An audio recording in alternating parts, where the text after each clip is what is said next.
Un téléphone. Quelques messages. Des échanges qui étaient restés dans l'ombre pendant des mois. Puis, soudainement, ces conversations réapparaissent dans le cadre de l'enquête sur l'assassinat de Martínez Zogo. Et là, une question commence à circuler dans tous les esprits.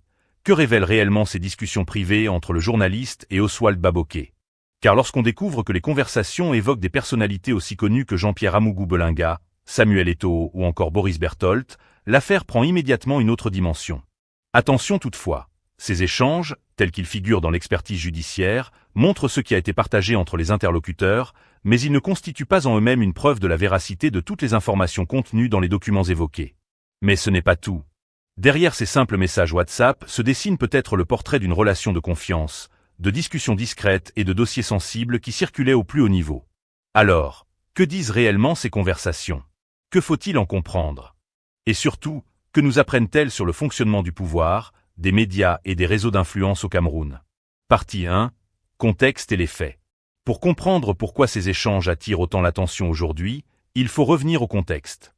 L'assassinat de Martínez Zogo a profondément marqué le Cameroun. Ce drame a suscité une émotion considérable et une enquête judiciaire de grande ampleur. Depuis, chaque nouvelle pièce versée au dossier est scrutée avec attention, car elle peut permettre de mieux comprendre l'environnement professionnel et relationnel du journaliste. Mais ce n'est pas tout. Parmi ces nouvelles pièces figure une expertise téléphonique. Celle-ci retranscrit plusieurs conversations WhatsApp retrouvées sur le téléphone de Martínez Zogo. Ces échanges couvrent principalement la période comprise entre novembre 2022 et janvier 2023. Il ne s'agit pas ici de conversations banales entre deux connaissances qui discutent de football ou de la météo. Les messages portent sur des dossiers politiques, économiques et médiatiques particulièrement sensibles. L'un des interlocuteurs est Oswald Baboké, directeur adjoint du cabinet civil de la présidence de la République. Dès le 13 novembre 2022, Martínez Zogo lui adresse un message révélateur. Le journaliste souhaite un entretien discret. Il explique qu'il préfère discuter de vive voix plutôt que par écrit. Cette précaution montre au minimum que certains sujets lui semblaient suffisamment sensibles pour éviter les échanges détaillés par messagerie. Mais ce n'est pas tout. Au fil des semaines, Martínez Zogo transmet plusieurs documents à son interlocuteur. Parmi eux figure un dossier concernant Jean-Pierre Amougou Belinga. Un autre document évoque un marché public portant sur la fourniture de costumes et de cravates pour un montant annoncé de 559 millions de francs CFA. Cependant, un élément essentiel doit être rappelé. L'expertise judiciaire mentionne uniquement la transmission de ces documents. Elle ne permet pas d'établir leur contenu complet ni de conclure sur leur exactitude ou sur les éventuelles suites qui auraient été données. Autrement dit, le fait qu'un document soit partagé ne signifie pas automatiquement que les informations qu'il contient soient établies comme vraies. Cette nuance est fondamentale. Dans une enquête judiciaire, un échange de messages permet d'observer qu'une communication a existé. Il ne permet pas, à lui seul, de confirmer le fond des affirmations contenues dans les documents échangés. Mais ce n'est pas tout. Ces conversations montrent également que Martínez Zogo semblait entretenir des échanges réguliers avec Oswald Baboké sur plusieurs sujets d'actualité. Cela laisse apparaître une relation de communication suivie, sans que cela permette d'en déduire davantage sur la nature exacte de leurs échanges au-delà de ce qui figure dans les retranscriptions. Et c'est précisément cette prudence qui est importante lorsqu'on analyse un dossier aussi sensible. Partie 2. Les tensions et les dossiers sensibles. Puis arrive le mois de janvier 2023. Une nouvelle conversation attire particulièrement l'attention des observateurs. Martínez Zogo transmet à Oswald Baboké un document intitulé « Liste non exhaustive des personnes à qui Samuel Eto'o doit de l'argent ». Le simple titre suffit à provoquer une réaction. Mais ce n'est pas tout.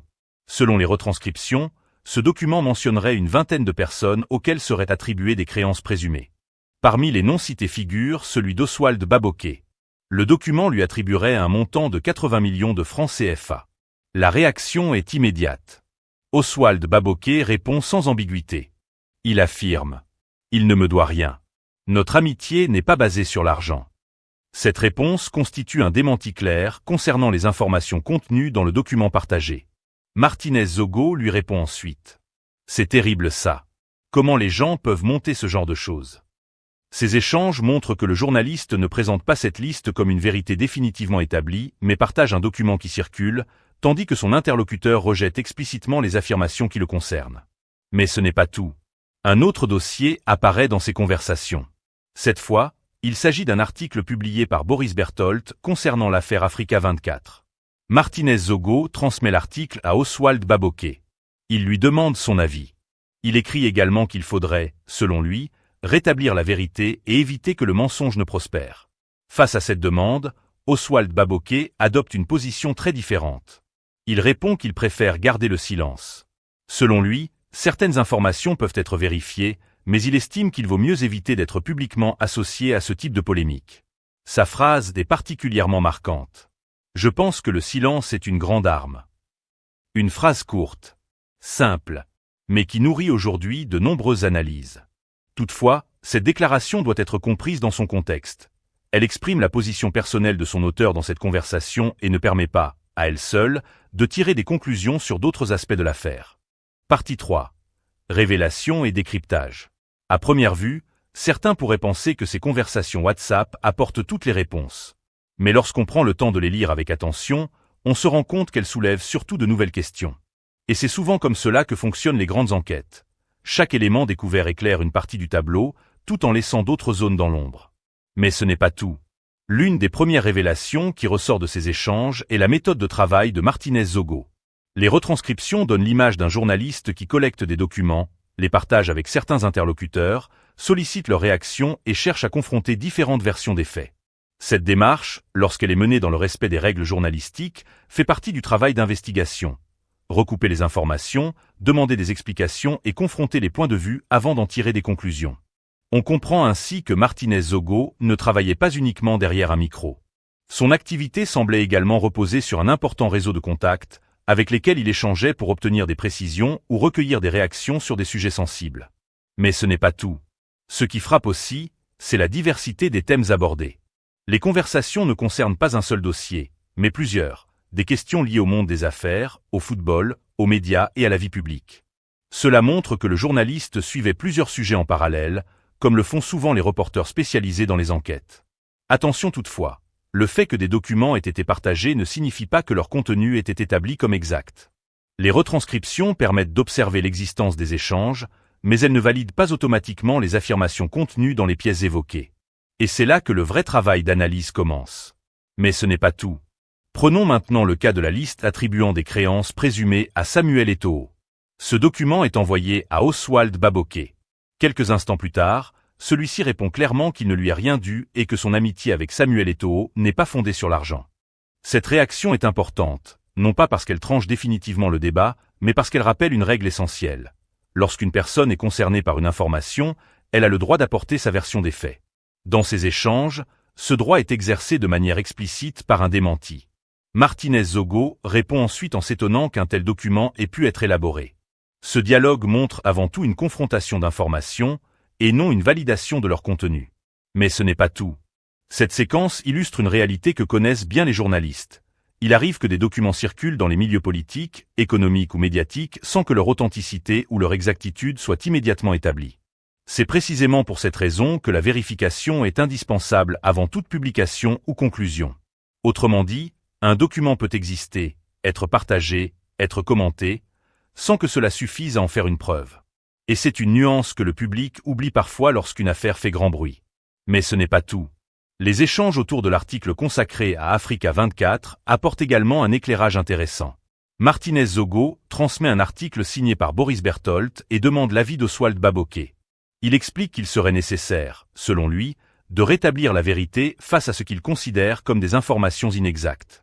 La réponse de son interlocuteur est tout aussi révélatrice. Au lieu de s'engager dans une controverse publique, Oswald Baboké indique préférer le silence. Il évoque la possibilité de vérifier certaines informations, mais affirme qu'il ne souhaite pas être entraîné dans un débat médiatique. Cette position ne permet pas, à elle seule, de tirer des conclusions sur le fond de l'affaire. Elle montre simplement une stratégie de communication choisie par son auteur dans le contexte de cet échange. Mais ce n'est pas tout. Cette phrase, « Le silence est une grande arme », mérite néanmoins d'être analysée. Dans le débat public, certains considèrent que répondre à une polémique permet d'apporter des éclaircissements. D'autres estiment au contraire que répondre contribue parfois à lui donner davantage d'écho. Chacun adopte donc une stratégie différente selon les circonstances. Au Cameroun, cette approche est souvent résumée avec humour. Certains préfèrent laisser passer l'orage avant d'ouvrir le parapluie. D'autres choisissent de sortir sous la pluie pour expliquer pourquoi il pleut. Ce sont deux manières différentes de gérer une controverse, sans que l'une ou l'autre ne permette, à elle seule, de conclure sur le fond. Mais ce n'est pas tout. Ces conversations offrent également un aperçu du fonctionnement des relations entre journalistes et sources d'information. Contrairement à certaines idées reçues, un journaliste d'investigation ne travaille pas isolément. Il échange avec différents interlocuteurs, recueille des réactions, confronte des documents et tente de comprendre les multiples facettes d'un même dossier. Ces interactions sont fréquentes dans le métier et ne signifient pas nécessairement qu'il existe une proximité particulière ou un accord sur les sujets abordés. Elles traduisent avant tout un processus de collecte d'informations. Mais ce n'est pas tout. Cette affaire met aussi en lumière la vitesse avec laquelle les informations circulent aujourd'hui. Un document partagé dans une conversation privée peut, des mois plus tard, devenir un élément examiné dans une procédure judiciaire et susciter un vaste débat public.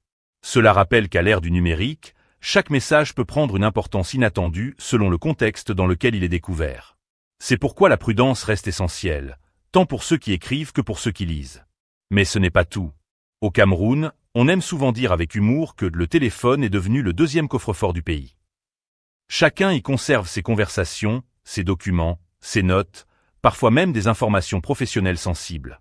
Lorsque ces contenus sont versés dans une procédure judiciaire, ils peuvent offrir un éclairage précieux sur les échanges entre différentes personnes. Mais ils doivent être interprétés avec méthode et dans leur contexte, sans extrapolation. Une conversation isolée ne raconte pas forcément toute l'histoire. Elle montre un instant précis, avec les informations disponibles à ce moment-là. Mais ce n'est pas tout. Au fond, ce que révèlent ces échanges, c'est surtout la complexité des dossiers sensibles.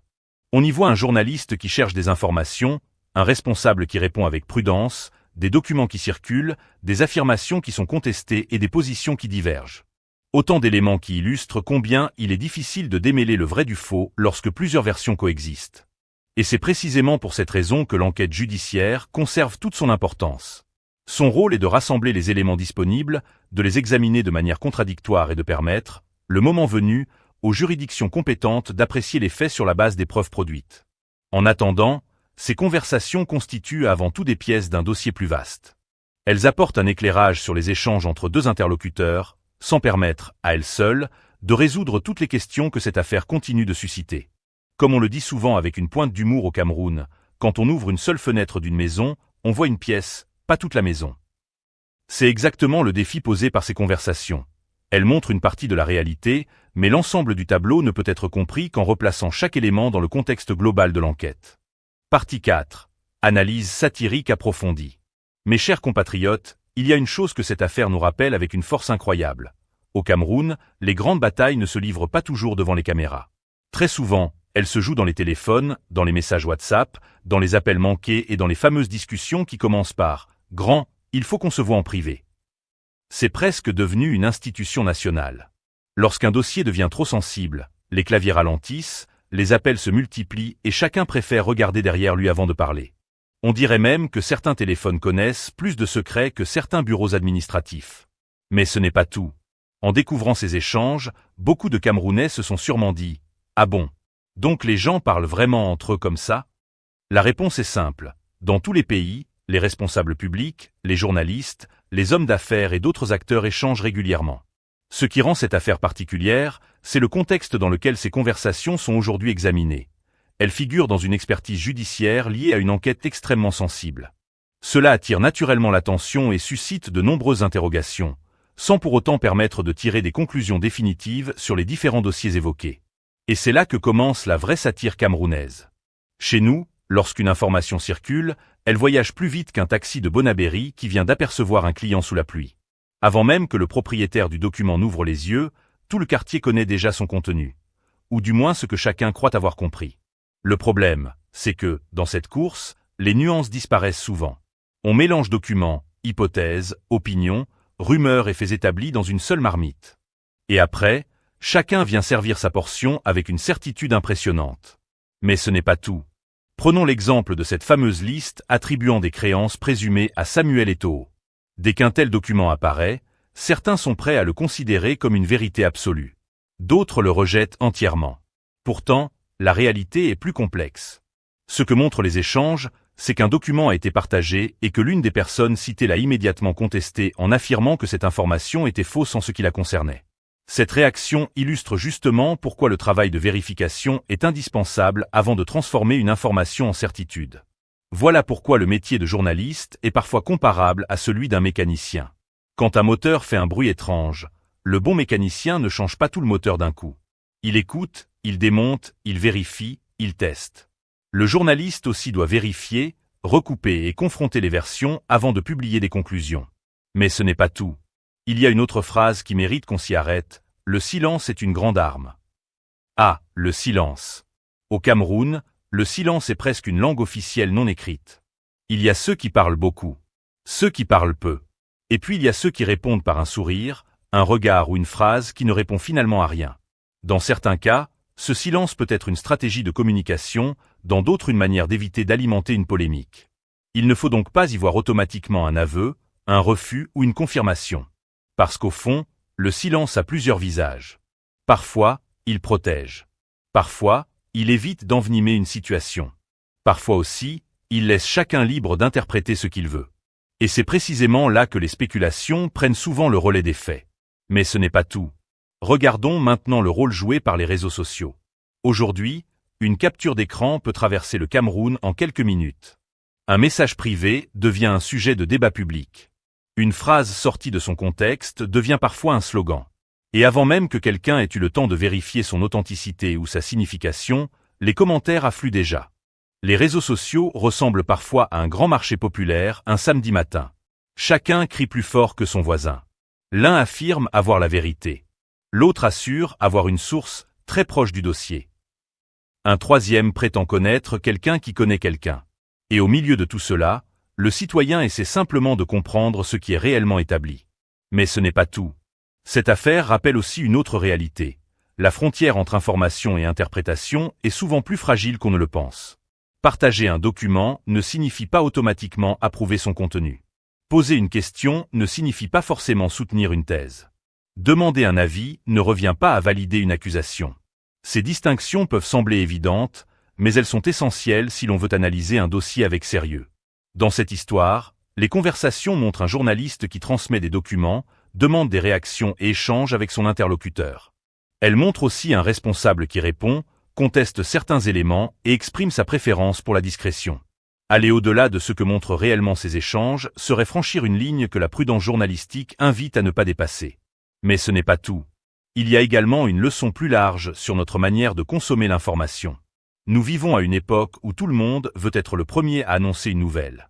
Pourtant, être le premier n'est pas toujours aussi important qu'être juste. Une information erronée peut faire beaucoup de bruit en quelques heures, mais il faut parfois des semaines, voire des mois, pour corriger les idées qu'elle a laissées derrière elle. C'est pourquoi le public a aussi un rôle à jouer. Avant de partager une publication, il est utile de se demander « D'où vient-elle ? Est-elle confirmée ? Est-ce un document authentifié ? Est-ce une opinion ou un fait ? » Ces questions simples permettent souvent d'éviter que des rumeurs ne prennent la place de l'information. Mais ce n'est pas tout. Au final, cette affaire dépasse les noms des personnalités citées. Elle interroge la façon dont circulent les informations sensibles, la manière dont elles sont perçues par le public et le défi permanent auquel sont confrontés les journalistes, informés avec rigueur sans céder aux raccourcis. Et c'est peut-être cela, la véritable leçon de ce dossier. Dans un environnement où les messages voyagent à la vitesse d'un clic, la patience reste une qualité précieuse. Vérifier avant d'affirmer. Distinguer les faits des allégations. Écouter plusieurs versions avant de se faire une opinion. Comme on le dit souvent avec humour au Cameroun, quand la marmite chauffe, chacun croit connaître la recette. Pourtant, seul celui qui l'a préparée sait exactement ce qu'il y a dedans. Cette image rappelle qu'en matière d'affaires sensibles, la prudence vaut souvent mieux que les conclusions hâtives. Alors, au lieu de transformer chaque nouveau document en verdict, gardons l'esprit critique. Car dans une enquête aussi importante, chaque pièce apporte un éclairage, mais aucune ne raconte, à elle seule, toute l'histoire. Et c'est justement cette recherche méthodique de la vérité qui mérite de retenir toute notre attention. Conclusion. Ces nouveaux échanges versés au dossier apportent un éclairage supplémentaire sur les relations professionnelles et les discussions que Martinez Zogo entretenait avec Oswald Baboké dans les mois précédant son assassinat. Ils montrent des échanges suivis, le partage de documents sensibles, des demandes d'avis, mais aussi des démentis explicites et une volonté affichée de prudence de la part d'Oswald Baboké sur plusieurs sujets. Cependant, il est essentiel de rappeler que ces conversations, à elles seules, ne permettent pas de tirer des conclusions définitives sur les différents dossiers évoqués. Elles constituent des éléments d'une enquête judiciaire plus large, dont les investigations suivent leur cours. Mais ce n'est peut-être que le début. Chaque nouvelle pièce du dossier permet de mieux comprendre le contexte, tout en rappelant l'importance de distinguer les faits établis des allégations ou des documents non vérifiés. Et vous, que pensez-vous de ces révélations issues de l'expertise téléphonique? Selon vous, que nous apprennent-elles sur les relations entre médias, pouvoir et circulation de l'information au Cameroun? Dites-le en commentaire, dans le respect des opinions de chacun. Et si vous appréciez nos analyses et nos décryptages de l'actualité camerounaise, abonnez-vous dès maintenant à Camenews, activez la cloche de notification et partagez cette vidéo afin de ne manquer aucun de nos prochains reportages.